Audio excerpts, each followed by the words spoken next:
Hello everyone, welcome to another Design Digest. Tonight we want to go through the This is Service Design Doing book. I'm Elham and your host for tonight. I'm UX designer at SAP. Today Teresa is our co-host and she is leading the second part of the event that is kind of QA sessions with the authors. We are honored to have Mark and Adam as the authors of this book they will answer the questions. So this event is a partnership between O'Reilly and UX Associates and powered by SAP. UX Associate is a kind of organizations in Czech Republic. We are organizing UX meetups in Prague and Brno. And O'Reilly is with us to supporting our community with providing the free ebooks for our upcoming event. If you are interested to receiving a free ebooks, don't forget to fill in the surveys that is just providing at the end of the sessions. Today's agenda is we would like to discuss about why service design doing, why we picked this book for these sessions, and what is the service design in general. Then I would like to go through journey maps and discussing about dramatic arcs and some of the best practices that they are in the industry. And at the end, we would like to go through a kind of management of service design process. And there is a special part that I would like to share with you how we are running service design for this series of design digest and how it helps us to improve. And the best part is the QA. I hope that you will find the values in today's session. So why service design doing? I would say this is based on a true story that why we picked this book. It's not a horror one, but happy ending one. About a few months ago, I was really frustrated about how to do the design thinking workshops correctly. I was really frustrated. I didn't know which tools I should pick or how should I do that and how to manage everything. And it was really frustrating for me. I was lucky enough to attend the kind of workshops and to attend the event, in the Prague. And there I met Mate and we were discussing about the UX things and the concern and these things as we were just sharing the events. And he told me that, there is a book which his name is This is Service Design Doing. Maybe it's good to just go and read it and it might give you some kind of insight. And he was like, okay, I will check it out, of course. Then on the way back from Prague to the Brno same night, I was talking on the phone and sharing the insights from the event. How was the event? What did I learn? What was happened? And all of these things. And then there was another guy in the train, and he asked me that, sorry, I was hearing you that you were sharing about the UX meetup. Can I ask it more because I'm teaching the UX in Brno? And then I was sharing with him about these things, and then he said that, you know what? I have a book. Maybe it can help you in solving your problems. And I was like, okay, can I see that? And I said, okay, this is the book, Service Design Doing. And then I was like this, okay, if it's not a sign from the universe, then what is it going to be? And that moment I decided to go and read the book. Honestly, when I read the book, I was really surprised with the amount of information and the amount of practices and good things there. But that moment, I didn't think about it, how I want to kind of present this book, because it's a valuable book. It's like your to go whenever you have any questions for the service design, for any tools, how to do that. But presenting this book in 20 minutes is one of the most challenging things that I've done recently. So let's go through it. I hope that it will be having some kind of insights for you and you will find it valuable to go and read it, or if you have read it, just we will share more ideas together.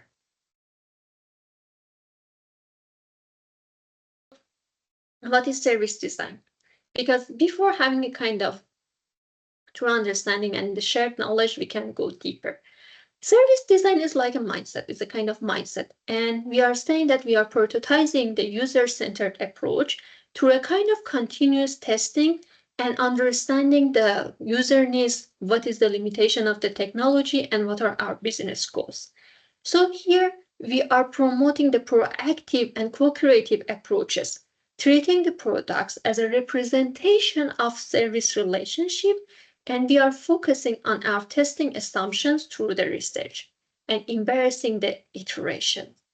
But service design is also process. As I mentioned, Service design is a kind of involving iterative cycles of research, prototyping, and refinements. We are aiming for the early feedbacks and we are kind of evolving the solution from a very rough concept to a kind of full implementation through these steps. And service design, as a cross-disciplinary language, is just bridging the collaborations across different fields. We don't want to have the silos anymore. We are using some kind of objects like journey maps, some tools like journey maps, and we are getting different disciplines together to understand what is the needs of each kind of department or kind of stakeholders. And based on that, we are understanding the user needs and the business goals and iterating on that. But if we're talking about what is service design, we need to mention what is not service design. Service design is not only about aesthetics or cosmetic improvement. Yes, visual elements are playing a kind of role here, but the primary goal for us is that we will be sure that we are meeting the user needs. And we are just going behind this kind of aesthetics to address their needs and providing what they're really seeking for. Then the service design is not customer service. Yes, in some points we are touching the customer service points to improve it, but in general, instead of just focusing to answering one of the individual customer problems, we would like to improve the whole process. And the service design is just not a service recovery because instead of just going and fixing issues after they arise, we would like to aim to anticipate and meeting the needs of the user through the entire journeys, from the awareness to retentions, and ensuring a positive and valuable experience overall. Service recovery may be part of this process, but service design is fundamentally proactive and preventive. If you're attending the Design Digest series, you know that I love metaphors. And for design service, I was just looking at service design, I was looking for a metaphor until that I read this one. Honestly, service design or design process is like that you will have a huge mixer desk.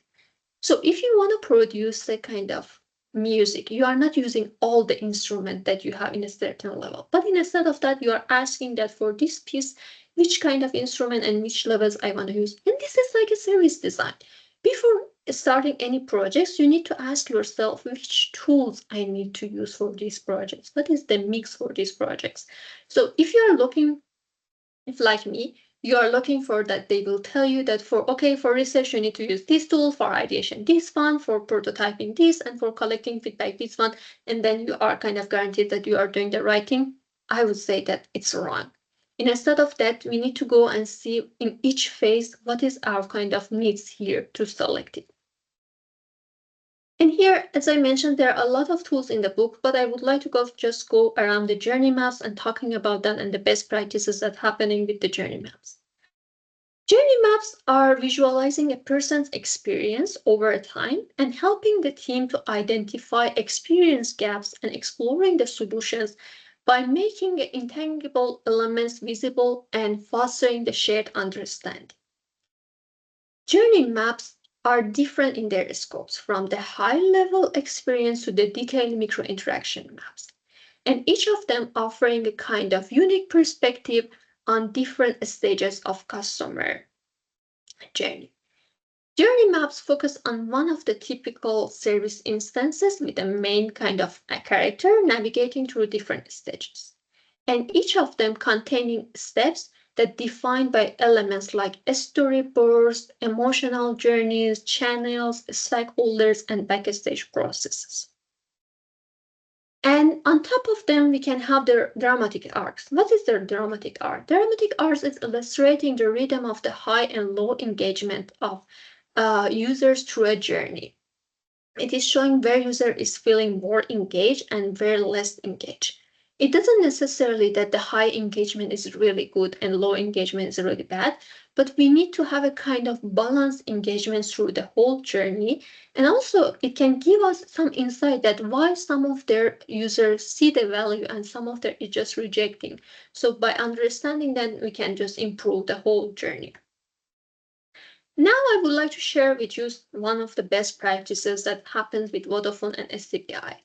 Vodafone wants to kind of improve their journey maps to understand the customer experiences, identifying that what is their pain point, and delivering improvements and kind of these things, and then delivering a kind of improvement systematically across the whole Netherlands and later globally. So what they've done, first they started kind of deep dive research to understand the specific journeys that capturing the experience of the users. And they use it by different kind of methods of kind of surveys, interviews, and this. Once they collected all the data, they created kind of journey maps as is mapping and illustrating that how does it looks like as of now for customers to go through this process.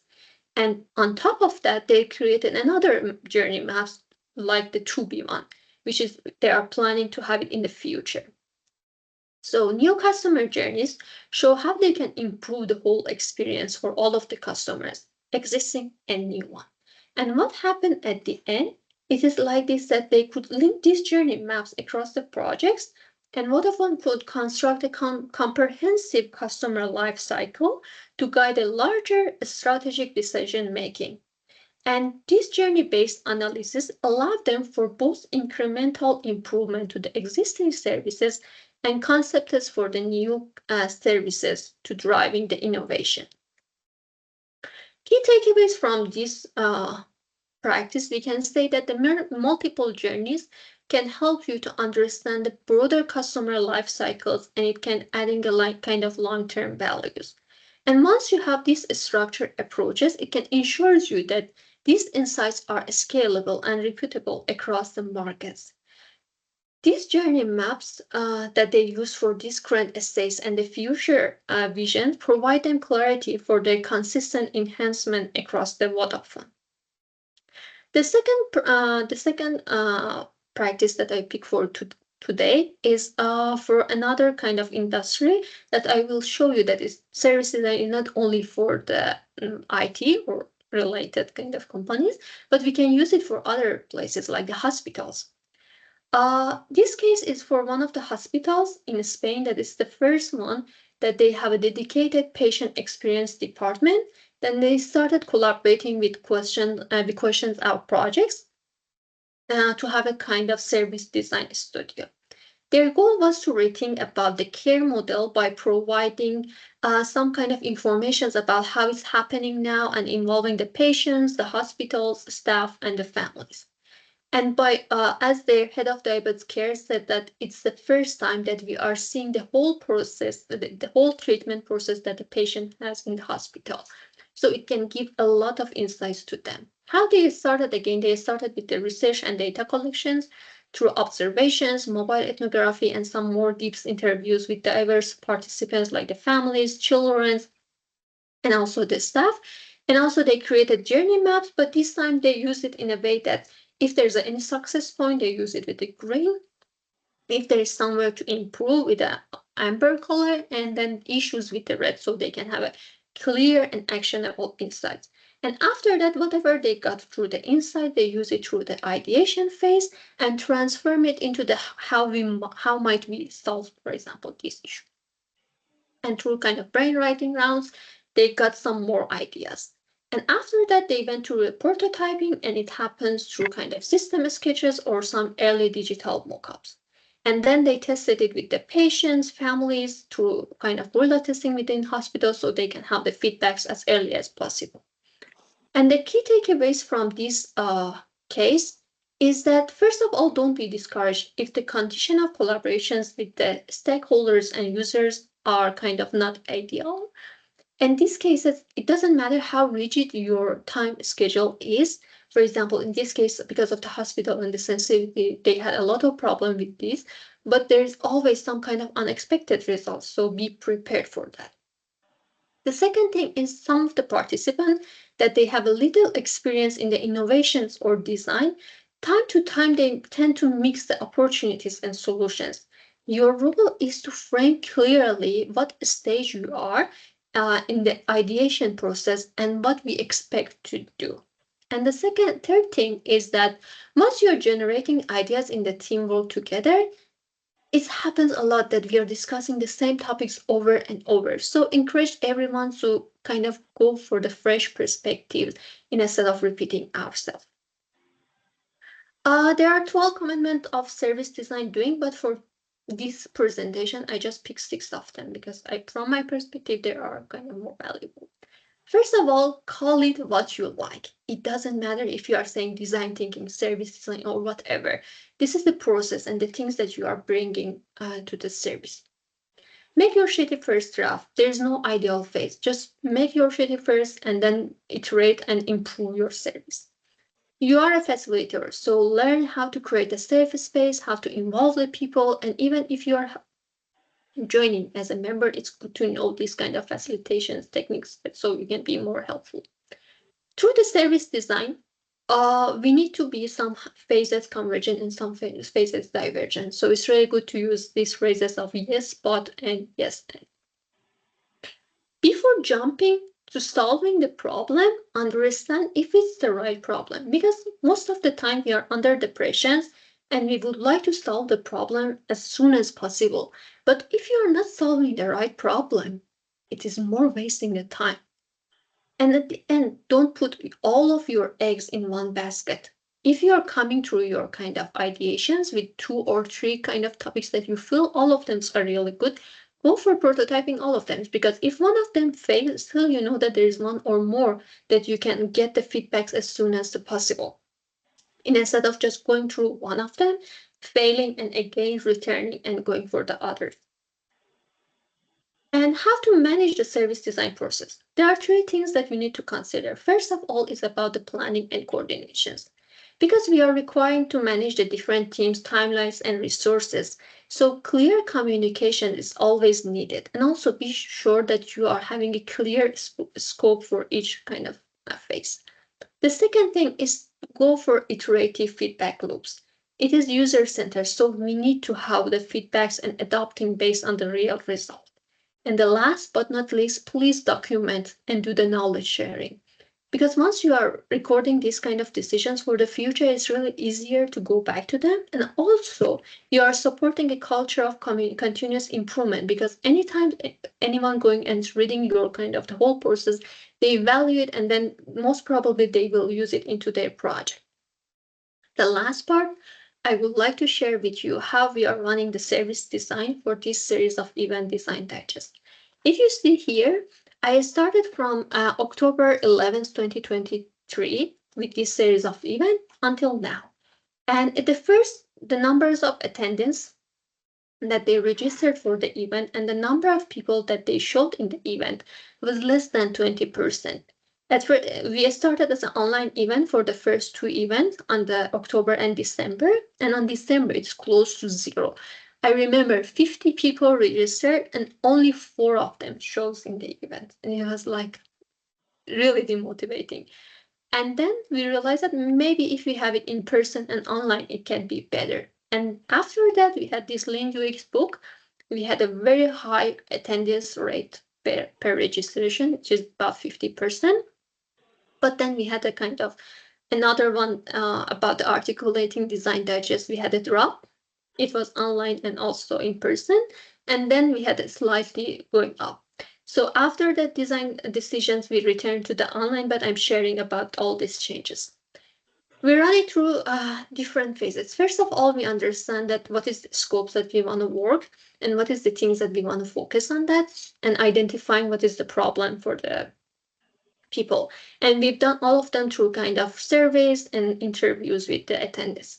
We realized that the name of the event, which is the UX Book Club, is not motivating people because they feel that I'm part of community of book readers and I haven't read the book, so why I should join the event. So we rebranded to the Design Digest. Then we realized that people are registering and then forgetting about the event. So we started to sending the reminders. And the third thing was that the events were kind of in person and online. And the feedback was that the moderation of both kind of attendances is really kind of challenging and we don't feel safe to talk or we can't hear the people who are sitting in the person in the kind of space. So we decided to go to the online. And then they mentioned that we don't feel the values in reading the books, and we need to have broader things. So then we introduce the workshops or QA with the authors if we will be kind of lucky that the authors will accept our invitation. All of them went through the iterative feedbacks and the implementation of the changes for the continuous improvement over the time. And at the end of each event, we have a post-event evaluations to measuring the impacts and adjusting and iterating. The problem right now is that still we are not in a phase that we would say that the rate is really good for us. Yeah, we see that it's the kind of problem with all of the online events. But we realize that if people fill in the form, 100% they mentioned that they will join for the next event, which is a very good one. But the problem is that people still is not involved in the filling the question. And now that's one of the problems that we want to solve. And also the second things that right now we are doing is A/B testing. Through the meetup, we ask people why they want to join this event, and on SAP portal, we didn't ask it. And after this event, we would like to go and check if anyone, is there any kind of meaning or relationship if the person before registration, they answer questions or not. So the thing is that we are doing our Make Shitty first and improving it. I hope that today's event will be valuable for you and you will learn something and you will have something to go and use it in your day-to-day processes. There is a questionnaire. I really kindly ask you, please fill in it and give us feedback so we can improve it for the kind of next event. Now I would like to hand it over to Teresa. This is the QA sessions, and thank you everyone for listening to me. Teresa, the stage is yours. Thank you, Elham, so much for explaining to us what the book is about. So before we start the Q&A session, I'd like to introduce myself. Hello, everyone. I'm Teresa. I'm also a UX designer, and today I will be facilitating the Q&A session. So some of ground rules that I would like to announce. So the authors will be joining us shortly. I would like to ask you to raise a hand in Teams if you have a question and would like to ask it, so that we don't have people talking at the same time. Or another option is to write down your question in the chat and I will just read it out for you. All right, so do we have the authors? Yes. At least one is here. Hello. Hello, welcome. All right, so is Adam joining us, Mark? Well, he said he's gonna join, so I hope he does. I didn't hear otherwise, so I think he will join us. Okay, before he joins us then, would you please introduce yourself? And possibly, would you share why service design? And why did you feel the need to write a book on service design? And what was your motivation behind it? Happy to. I'm Mark Stickdorn. I live in Austria, in Innsbruck, so in the middle of the Alps. I work in the field of service design since more than 15 years. I am a trainer. I train executive courses, universities. I'm a consultant. I work with organizations all over the world to bring in service design, both in public services or work with governments. I'm right now here in London, giving a training for government departments, not the UK government, another one who came here for the training. And besides that, I run a software company, which was the first software for journey mapping that I launched 12 years ago called Smaply. I wrote the first book on service design in 2010, actually. It was called This is Service Design Thinking. It's not the book you just discussed. And at that time, I was teaching service design at a university, and basically there was no book about it. So the real community about service design started 2008. Like as an academic field, it started in the mid 90s. The first agencies appeared around 99, 2000. And then the first international conference on service design happened in 2008. And that was when I started teaching service design at a business school in Austria. And there was no book about it. So I said, what the heck? If there's nothing out there, we need to change it. So I started writing it. I didn't write it myself. I invited, at that time, 23 colleagues to write it together with me. I did it together with a good friend of mine, Jacob, who is a graphic designer, who did the graphic design around the book. And then 8 years later, we said it's time for another book. So what we've done is we started a public course program for service design called This is Service Design Doing, in contrast to the thinking.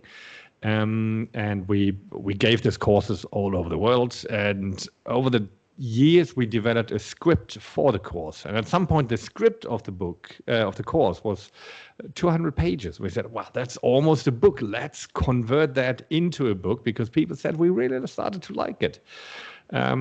We then opened up the whole book for a co-creation process. And in the end, there were more than 300 people working with us on the book, contributing case studies, but also reviewing chapters.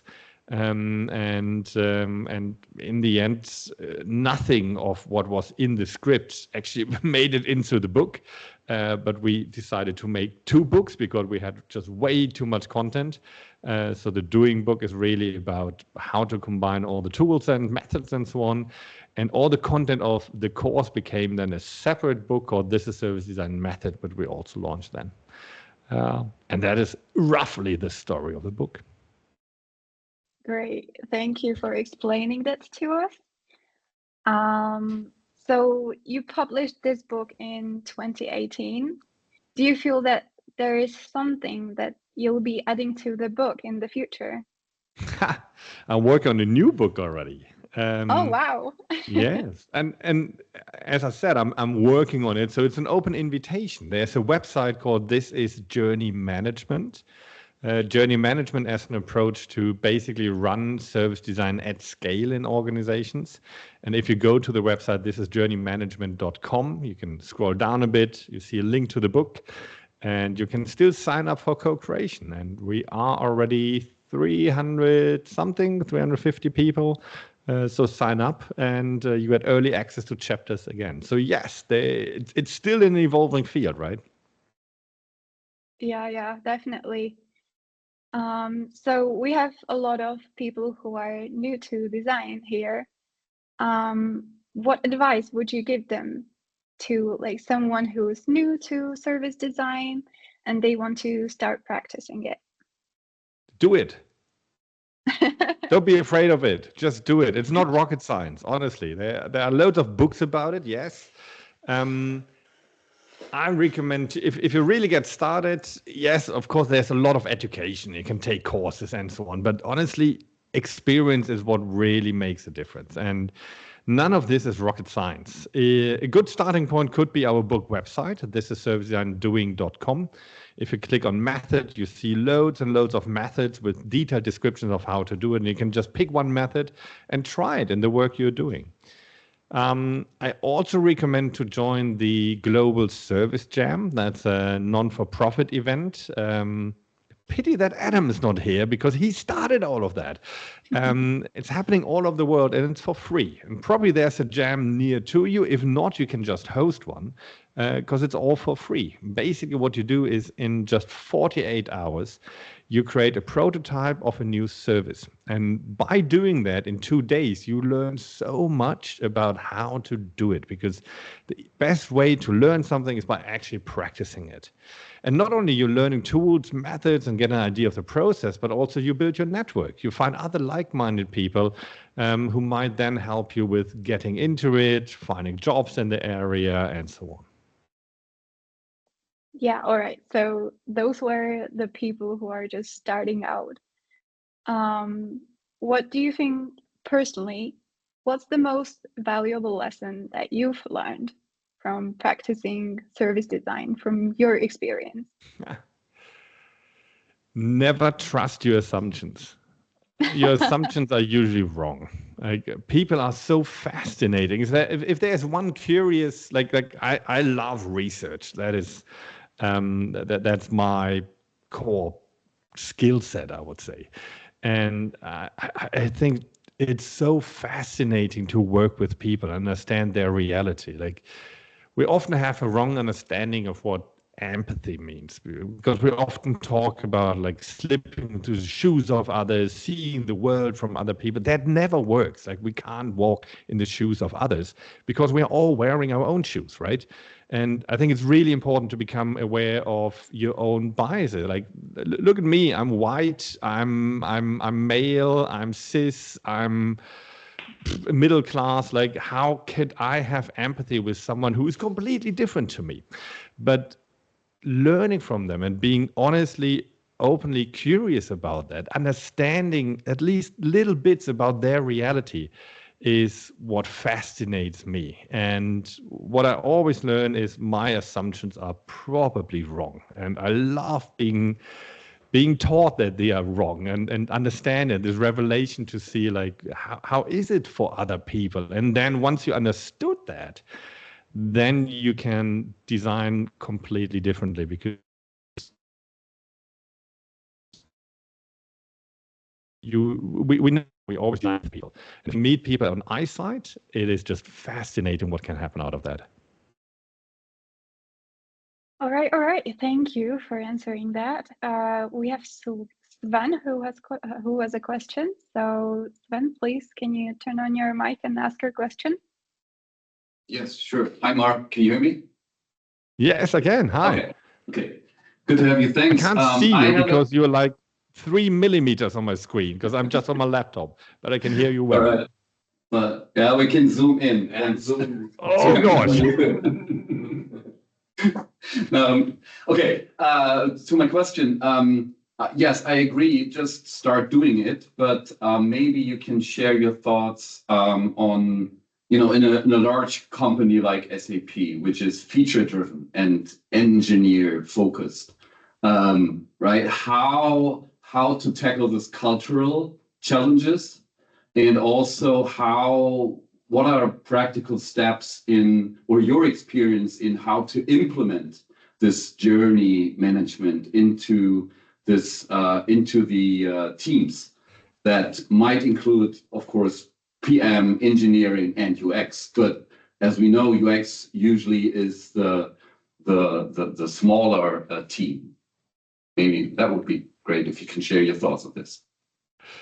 You like to start with the small and easy questions, right?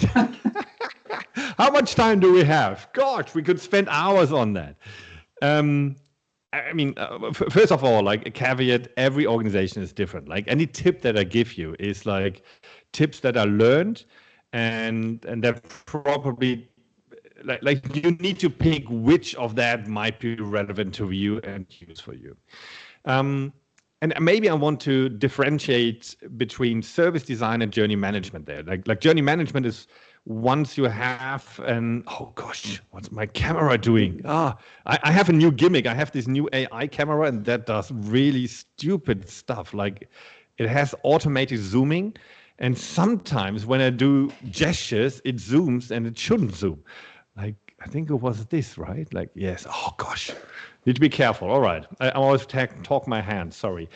So differentiating journey management and service design. So I start with service design. Like imagine you are a team who wants to work in this way, large organization, and you fight for having your first service design projects.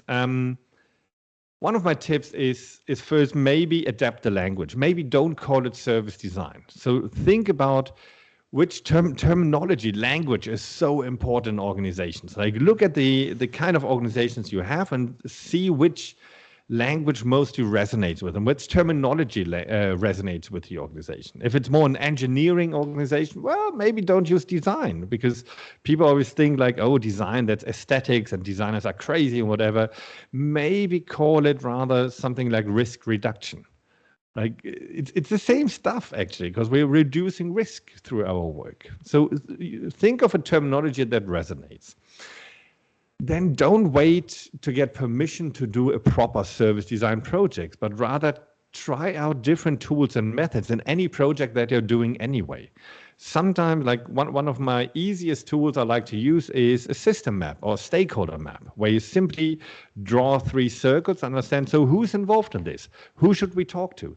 You can do it internally for the project, like who's involved from our organization, or you can put the customer in the center, say, so from a customer or user's perspective, who else is involved here? Who should we talk to? Then maybe don't start with customer experience, but if you have the chance, start with employee experience, because like doing research on customers always comes with certain hurdles in organization. Like often you need to have permission to talk to them, to work with them, but it's much easier to work with employees. So maybe reach out to your HR team and see if they have certain pain points, because usually HR has a list of pain points, budget to fix it, but no clue how to fix it. And it's sometimes a really nice combination if you reach out to them and say, hey, look, we're looking for these kind of projects. Can we work together, combine our budget or tap into your budget to actually fix one of those pain points? A couple of years ago, I was working with, it was pre-pandemic, with a consulting company. And when we started working with them, it was a similar way, like we want to bring service design into the organization. So we said, let's start with employee experience. And one of the pain points, according to HR, was doing the travel expenses. Those consultants were always traveling. They had to collect all these paper receipts, staple them together, and then reach in like these papers. And some weeks later, after these papers made its way through the organization, they might get some money back. But it was a really intransparent process. So once we started working on that, understanding how we could improve it, and thought about things like they can just snap a photo of any receipt, and then we don't need to scan it afterwards, we started talking to accounting. And accounting told us, well, we're actually trying to become paperless. And we bought this, or we were thinking of buying this big machine that can scan receipts in all different sizes. But if they would scan it much earlier, we don't need to buy the machine. So we have actually budgets. Damn, there was another budget we could tap into. So we were combining different things that were all internally. In the end, they launched it. It was like a little internal app they could use then to scan the receipts, or digital or paperless, and increase transparency for the consultants. Once they launched it, the employees really liked that, and they become really interesting. And so how do we do it? If we can do this ourselves, for ourselves, we could also do this for our customers, for our clients. And that started then that your employees actually became ambassadors for you. So a few things maybe to consider. I could talk for hours. I try to make it short, but 2 more things. If you start with these small projects, and we like to call them stealth projects, like a stealth airplane that you don't see on the radar, these projects don't appear on the radar of the organization. They have very boring names usually, like process optimization of something, where people smile and nod and think it's good that someone is doing it. That gives you a safe space to try out new things. And then you can try out a few of these service design tools and methods in your projects. Now, one important thing to consider right from the start is try to calculate the return of investment for all the projects you are doing, because that will be a question that you get as soon as you go public with it, as soon as you share that you are working with service design or you want to work with service design. Folks will start asking you, so what is the return of investment? Why should we be doing this? And if you are prepared for this question, then you can answer like, oh, we did 3 projects last year, and this was the investment that we did for each of these projects. And we aim to have this impact, and this was the impact we had. So always budget against impact. And if possible, calculate your impact also in financial values. That is in for-profit companies, right? And NGOs, you need to think about what do they value in public service, think about what they value. But in private companies, it's usually what is the revenue side. So you can focus on the pain point and see, for example, how many people are contacting you, your organization, regarding this pain point? And how long does this take in general to resolve that when they contact you? So when they call you in the call center, when they send you an email, when they use your chat system, whatever channel they use.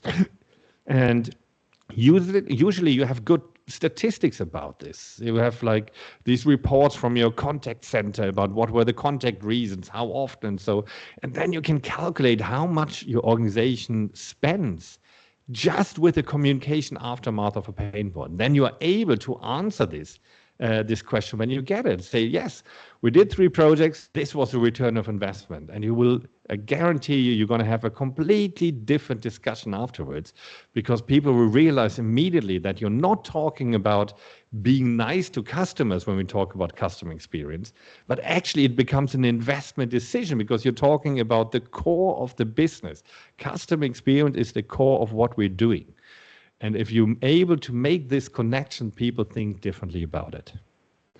The last thing I want to say is about journey management. I suggest that this comes later, once you have an ongoing practice of service design, that you take one project, you improve something, there's a bit of acceptance on it. Journey management will help you with the prioritization of what are the next projects we should be doing. And for that, start again first with your design team, show that this is working. And only once it's working for yourself and your organization has the capability to follow up with the pain points you identify, then start scaling it to other teams.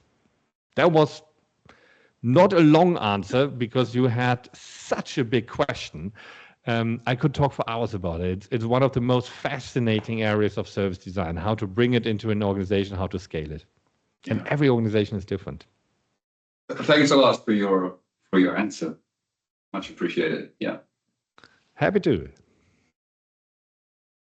All right, thank you, Sven and Mark, of course. Okay, so next up we have Jacqueline with a question. So thank you very much, Mark, for the insights and sharing where you're coming from. I've been doing a lot of service blueprinting in our organization and really trying to bring engineers, PM, everybody together with UX because, of course, we're following the customer journey. How often would you say we should do these exercises? Because we did the first step. We did it, I think, 2.5 years ago and then last year. And I felt like it's changing so much. Like there's new products coming in, new processes, new customer requirements, new customers with different, or new users with a different point of view. So what's your recommendation? Yes. So maybe first, for those who are not familiar with it, a service blueprint is a particular kind of a journey map. It also has like the journey map as a basis, but then also looks at what does the organization do. Front stage, like what are the different roles and processes and systems involved, and also backstage, like what do we need to do as an organization to actually create this experience. So it is a particular kind of a journey map, and you can use it as a project tool. So whenever I talk about journey maps, including blueprints, I differentiate between 3 different use cases. Using these as a tool in a workshop, I call them the workshop map, where the tool itself is actually not so important. It's more the conversations people are having in front of it. Then as a project map, and that is a use case you just described, where you use it as part of a project, but then after the project, you don't update it. You don't keep on working it. You hopefully have an impact, but then usually ends up in a drawer, or it keeps on hanging on the walls of your creative space as a nice background, right? And it often turns into a museum of journey maps then. And the third use case is using them as management maps. And that is if you keep those maps up to date. That only works if you set up a governance structure around it. So someone who is responsible for this map. I call them journey coordinators. Other names for it are journey owners or journey managers, but I prefer light white language because it gives you more easier access into the organization. So if you set up a governance system around it, you keep someone who's responsible for the map, who keep the map up to date. And if possible, that is then one advantage to switch to a particular journey mapping software. You can automate some of these updates. Like you can link to Google Analytics, for example, or to Jira, for example. So you always have the latest data anyway in it, and you only need to revise the structure of it a few times. Now, if you have that, they become a basis of decision making. So you can link maps into each other.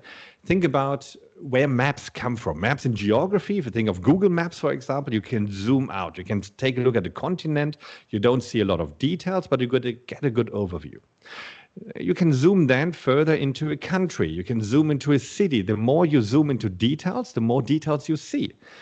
And likewise, you can link journey maps into each other. So if you keep these maps with a governance structure, God, it's happening again.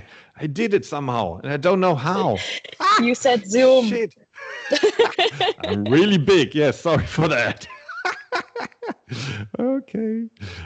There we go again. Where was I? Yes, you can link these maps into each other. So use project by project to start building this hierarchy of maps from a high level map and lower level maps that are linked into each other. And project by project, build up a governance structure. Keep people who keep being responsible for this map. Then you can use these maps not only as a dashboard to understand how are we performing, which usually after a project is nice because you follow up with it and see, did we have the effects that we actually intended to have? But it also helps you further on with prioritization. You can map out different pain points on it or unmet needs, and you can re-visualize the data as a portfolio then, which is used in management for decisioning. What is the next project we should be doing? The key for it is always the governance structure. It's not so much the tooling, it's the governance structure. Who is responsible for map to keep it up to date? So if possible, I would not just revise a map as a project map every 3 years or so, but once you did a project, put it into your governance structure. Make sure that someone in your organization is responsible for it. If possible, someone who needs to take decisions anyway. Think about product owners or process owners in your organization who need to decide what is the next thing we want to do regarding this product. And for them, it's a great basis for decision making. It's an information system that helps them to take better decisions. But the governance structure is key to it. Thank you. That was quite helpful because I was wondering if we need someone to actually manage such a map, but thank you. Yes. And then at some point, like try to do, like, how did you do your map so far? Which software did you use for it? FigJam? FigJam, Mural? yeah. Yeah. Oh, So, both of yeah. it. Okay. Yeah, that's okay. So very typical is you use loads of different tools, right? You use Miro, Mural, FigJam, and by the way, the most used software to do journey maps still is Excel, simply because it's the most accessible software. A first step would be start standardizing those different tools that you're using. Start using one software so you can actually build what's called a repository. That's the first step towards a hierarchy. That helps you to find maps that you've done, even if there's no governance structure and no one is responsible for it. At least you can find these old maps and build on top of that. The next step then would be a real journey mapping software that allows you to build these hierarchies and integrate different sources. But start with bringing it all together in one software. All right, thank you. Welcome. Good question so far. I like this. Okay, thank you both. So next up, Arijit has a question. Yes, thank you. Hello, Mark. So like I have two questions. The first question was like very, very similar to the first question you got from Sven about implementing this in large orgs. I just want to add or ask something like in large organizations, does the first push most of the time come from the executive leadership for this kind of projects, or how it is? That's the first question, and yeah. Let's take it one by one, because Yes. I'm a simple man. I can't handle two things at once. Yes. It's something that has been discussed in the community for 10 years. Is it top down or is it bottom up? And the truth is, it's both. Like, it never works if you just have one. Like, look at your organization and see what is missing. Bottom up would be you have a team that is skilled to do this or capable of doing it, that is motivated to do it, but probably missing management buy-in, meaning they don't have budget to do it. Budget in this case refers mainly to time, not so much to the financial budget, but being able to do it so it's part of your job description. As soon as you put it on top of the daily workload, it's doomed to fail anyway. So if that is missing, think about how can we get management buy-in? If it's the other way around, if you have management buy-in, so top down, but you're missing a skilled team, well, it doesn't work without a team. So you need to think about how can we upskill our existing employees, or how can we hire new employees who could be actually doing it? And this kind of game never ends. You will always have either a bigger capable team who wants to do more but is not allowed to do it, or you have the mandate to do it, you have budget to do it, but your team can't keep up with all the work. So constantly, if you look strategically of how to bring service design into the organization, how to scale it, you need to constantly analyze where are we in this game right now and what do we need. So if this is the case that you have a team and you're fighting your guerrilla fight to bring it into the organization, think about what would a champion, a sponsor for this work actually look like? Why would they sponsor it? And often it helps if you look within your own department. What do people the next higher level you want to focus on actually care about? What are the KPIs they care about? And then rephrase your work, not in we want to improve customer experience, because usually people don't care about that, but rephrase it at how can we help you to achieve your KPIs, whatever you care about it, through our work. And that's usually a way how to get the first buy-in forward, because if they want profit from it, it will not happen. Thank you. And the second part of the second question is like, this is for my own understanding. Can we call something a service design if it is not end to end? Like suppose I'm telling of a hotel experience from the perspective of a guest. So from like booking experience till pickup, check-in, stay, food, check out and drop to the airport. If I'm just taking maybe the booking on the website, can that be called service design, or this entire end-to-end thing is service design? No, absolutely. You can focus on certain parts. Think about some experience that they run over some services run over 30, 40 years. And think about like a mortgage for your house or something like this, right? Or life insurance, or public services starting from birth like to cradle. So basically you can focus on everything. But if you focus on a detail, it's always important to understand where this detail is actually embedded. There's a saying in industrial design and product design, if you want to design a table, you need to understand the room for which this table is. Otherwise, the table might end up to be just too big for the room and not suiting the purpose. If you're designing the room in a house, you need to understand the house to avoid ending up with 2 kitchens but no bathroom. If you're designing a house, you need to understand the neighborhood. So at least you always need to understand the next bigger entity. That's why usually we never talk about the journey map, right? Always talk about your journey maps. It should always be plural, because at least you need 2 to understand where is the detail we're currently designing actually embedded, so it actually fits whatever you're doing. Thank you. Thank you so much. Welcome. All right. It doesn't seem like anyone has any other questions, but I still have a lot of up my sleeve. Sorry. I would like to ask you about sustainability and service design. There's a lot of talk about sustainability nowadays. Do you feel that service design is the way to practice like sustainable user experience? I wouldn't say the way, because there are always many ways to it, but certainly it is one way to include it. Yes.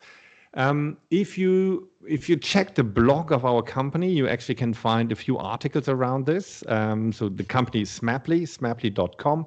If you check the blog, you find some things about planet-centric design, and there are different ways how to include it in different tools. Like if you work with personas, you can make a planet persona, for example. If you work with journey maps, you can include sustainability as a lane in journey maps. So you can include things like energy consumption and emissions and waste and like different dimensions of ecological sustainability.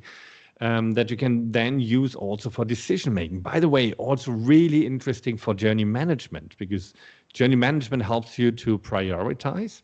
And if an organization really wants to become more sustainable, sustainability needs to become part of their decision making process.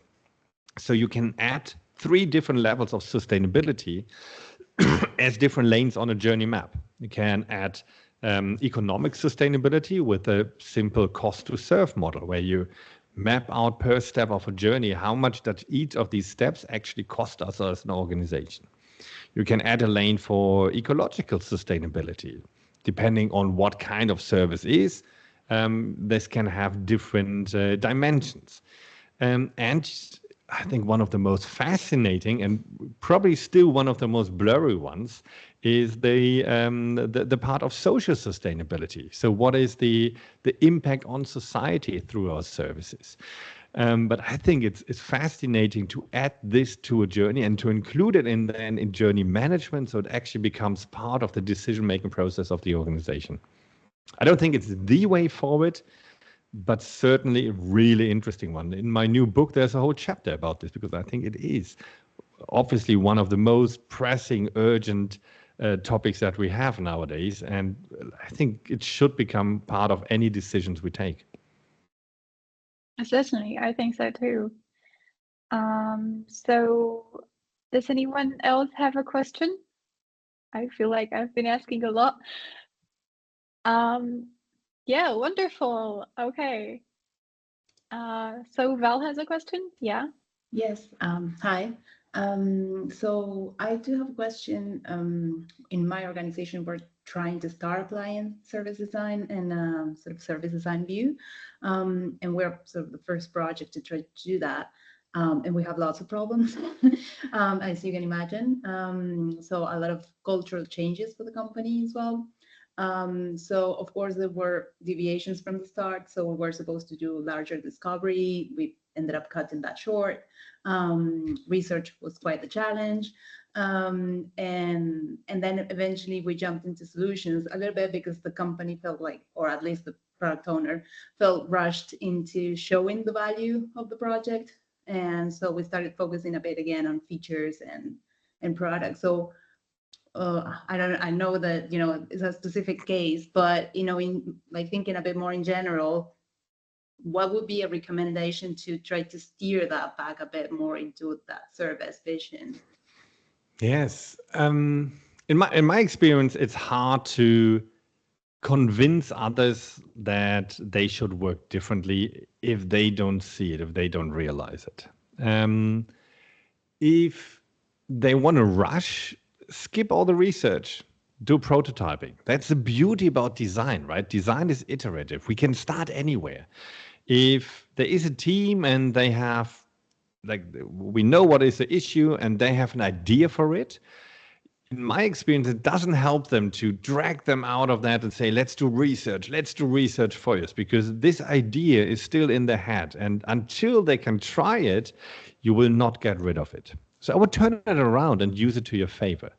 And if this is the problem and you have a solution for it, and people are like, as soon as there is a problem, people have ideas of how to solve it. But if they are fixed with it, help them to test their ideas, challenge their assumptions. So help them to build quickly a prototype to see, does this work? Does this provide value to the users? Would people actually use it? Would people actually pay for it?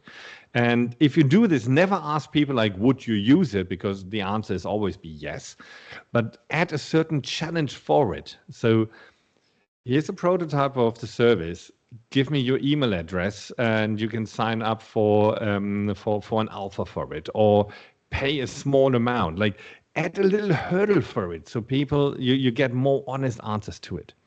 But do a quick prototype as quickly as possible to get feedback. And then if the feedback is, no, this is crap, then you have a great starting point, because it's not you telling him that this way of working doesn't work or this idea doesn't work, but it's the customers telling them, sorry, but we're not going to pay for it. It doesn't work. And then you can turn around and say, okay, this doesn't work. Now let's find out why and what would work. So you turn this around. And if it works, perfect. You saved some time. Go for it.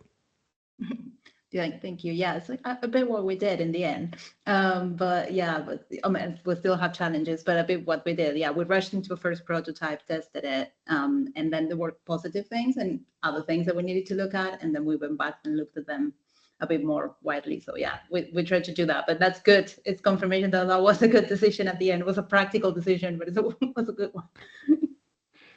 Like very often in our work, we need to be down to earth. Like, a lot of the work of service design is not the glorious like moonshot mega projects. A lot of our work is actually to get services working, because most services out there are broken. And we will not convince the entire organization to work differently. Like, we're initiating change in an organization. And I like to quote a friend of mine, Sarah Drummond, who founded Snook, one of the great service design agencies of the last 10 years.